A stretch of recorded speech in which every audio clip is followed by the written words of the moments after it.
Yes, So this sir. is the quick and easy calculator. It can live on a smartphone or on a computer. Just need four data points. $750,000 house for a 70-year-old homeowner and a $75,000 mortgage balance.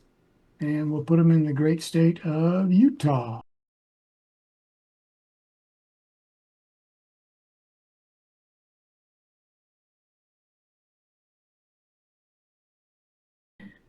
So you click on, get results. And this tells you that after paying off the $75,000 lien, there'd be about 215,000 left over. If you're talking to a potential borrower with this, you click on share, they're interested, you put in their name and their email address. They'll get a short email asking them to confirm we have the right email address, and then you start the conversation.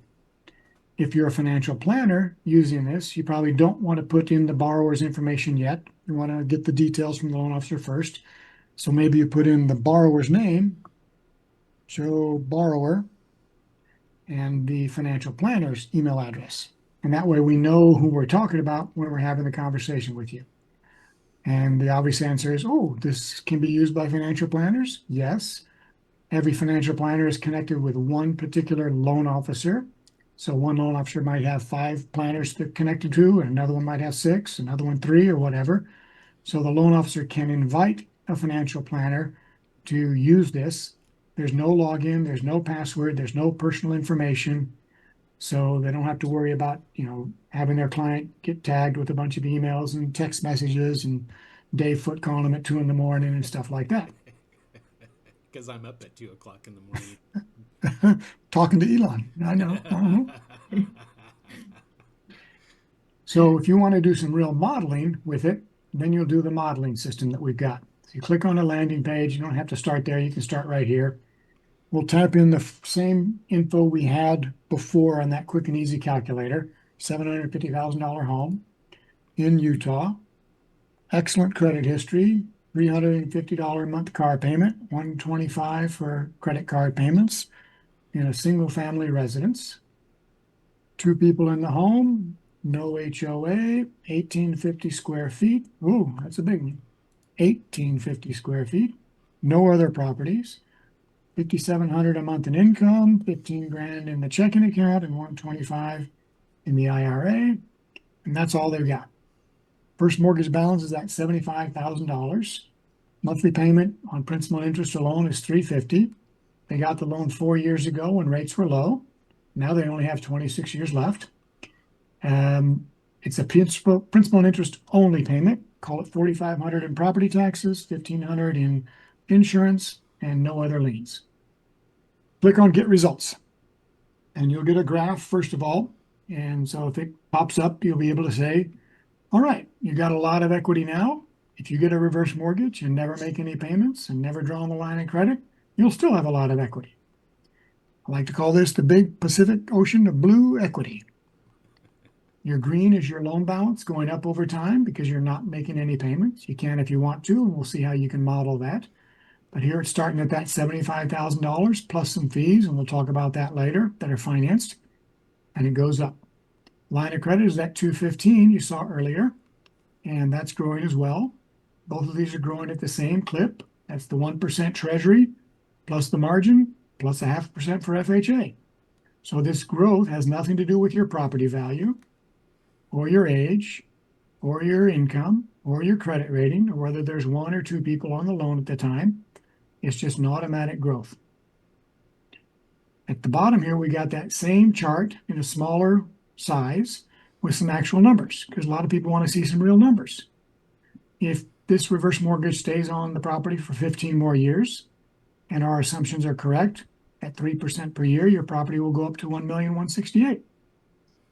Your equity now is 75 grand. Excuse me, your mortgage right now is 75 grand. It'd be over 200,000 when you're 85.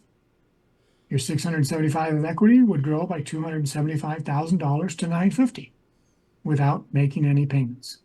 So there'd be $950,000 left over for those out-of-state kids that never send Christmas cards to you anyway. And your cash flow impact would be a positive 63,000. That's down here. Those are the payments you'd no longer have to make. The $350 per month for 26 years. We're only counting 85 years, 15 years here. Add them up together and you got a positive impact of 338.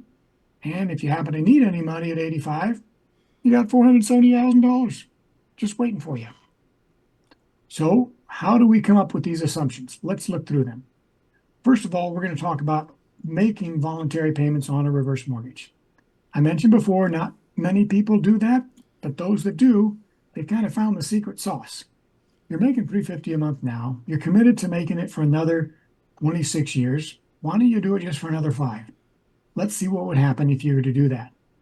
Well, as you can see, there's been a change in the graph here. Your green went down because you're making payments, and that's affecting the loan balance in a good way.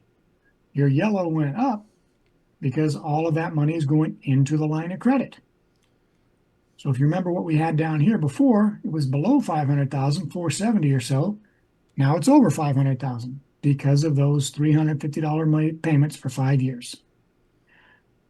Your equity was your equity was 950 before. Now it went up by roughly 40 grand because of those payments for 5 years. Hopefully they'll send Christmas cards now for that extra 40 grand. I don't know, but maybe. And this line of credit can never be frozen like a normal HELOC can.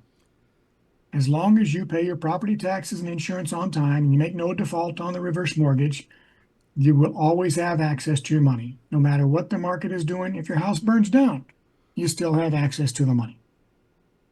If one of you dies, the survivor still has access to the money.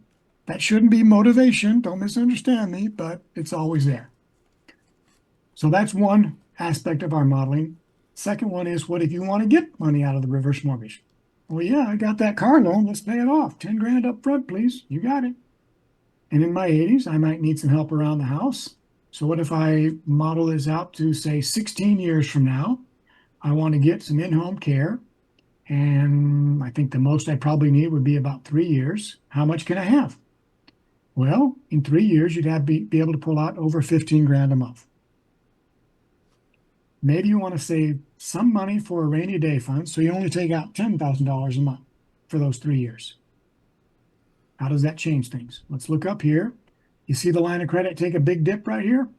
We pulled money out of the line of credit, set it aside, and used that to give you 10 grand a month for 3 years. There's still quite a bit left. So if the roof leaks, you're going to be okay. You got a lot of money left in the line of credit. You see your cash flow is changing down here too. Number one, you got some red cash flow numbers. That's that $350 a month you're paying for 5 years. And you got some green. That's the $10,000 you took out up front to pay off the car. And down the road, you're going to have more than that because you're going to be receiving money from us for 3 years, starting at age 86. So that'll be over $400,000 of positive cash flow. Well, taking out all that money has a pretty important impact on your loan balance. At age 89, there'd only be about a $3,000 increase in equity. That's after having positive cash flow coming out of your home equity of $400,000. So you still have a positive impact of 431, and you still have 366 left over in the line of credit. The last step here is looking at the interest rate scenario that we're using and property value appreciation rate. This shows you the actual history of the interest rate for this type of a reverse mortgage in the past. Ronald Reagan signed the bill creating the program in '89, and that's why I started the graph at 1990. This is the 1-year treasury rate plus a margin plus 0.5% for FHA. We don't know what it's going to be in the future. This just shows you what the average has been over the last 30 plus years. If you want to say, well, I think it's going to stay a little bit on the higher side going forward, you could pick what the current interest rate is, which is hovering around 6% or so, and leave it like that. How does that change things? Well, you're going to have a little bit more in your line of credit because that's impacting the line of credit, and a little bit of a higher loan balance because it's also affecting the loan balance, which means you'll have slightly less equity than you did before. Now we're going to talk about the other ways you can model this. We've got the Twin Peaks. That just shows that rates go up and down in the past, and they might go up and down in the future. Or you can pick the You can do your own custom one, or you can use the 10-year treasury rate, which is pretty common in the mortgage industry.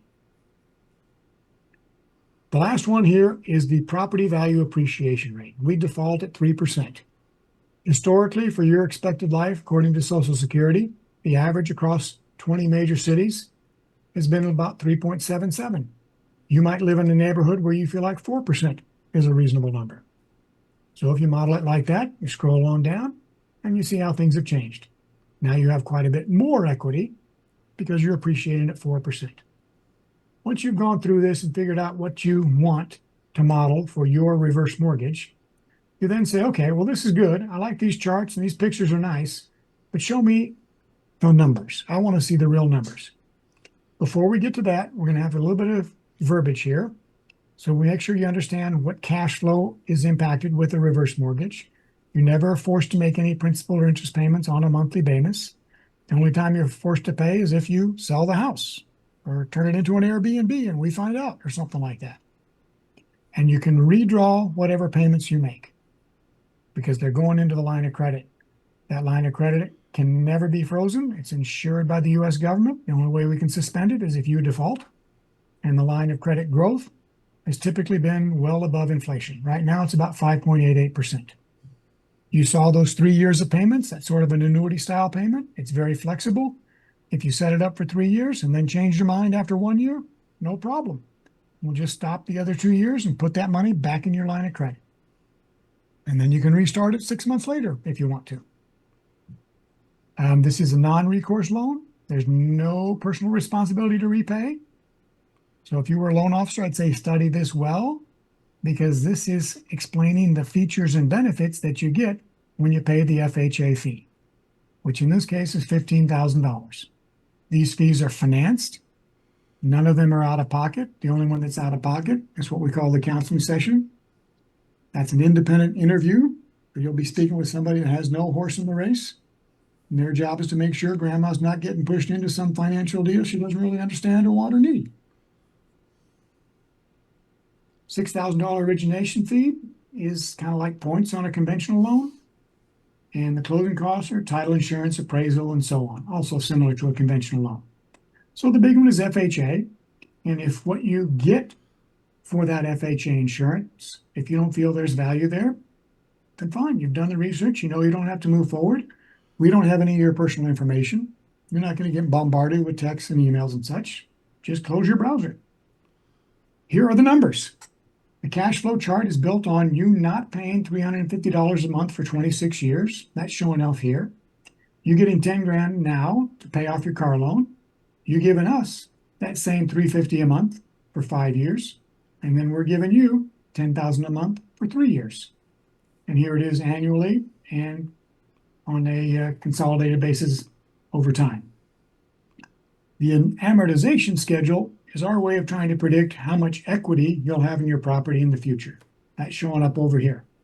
We take your future property value. Right now it's at that 4% rate of growth. Subtract the loan balance, and that equals your equity. Your loan balance is going to be influenced by the interest rates and the cash flow. If you're giving us money, that's good. Loan balance will not go up by much. If we give you money, anytime you get money from a bank, that's a loan. So the loan balance will go up. And here's what your line of credit is going to be in the future. Here's what it looks like on day one, sort of the initial loan setup. So you see the expected in the initial interest rate, what the fees are, the beginning mortgage balance, and so on. All right, we've gone through a lot. You've absorbed it. You're ready to go. What are my next steps? Well, give us, if you're ready to get going on this and want to set up that counseling interview, we'll need your name and address and such. Might want to type in here what it is you find intriguing or most exciting about this loan. Click on continue. You'll get a quick email, and then the conversation will begin. If you don't trust us yet, because we're not from Texas, so we're probably lying, cheating bastards, just click right here, and you can download what we just created. And then you can share that with your financial planner, your CPA, your parish priest, whoever you want to. You just wait for it to download, open it up right here, save it somewhere on your desktop or hard drive, and then share it with your important posse.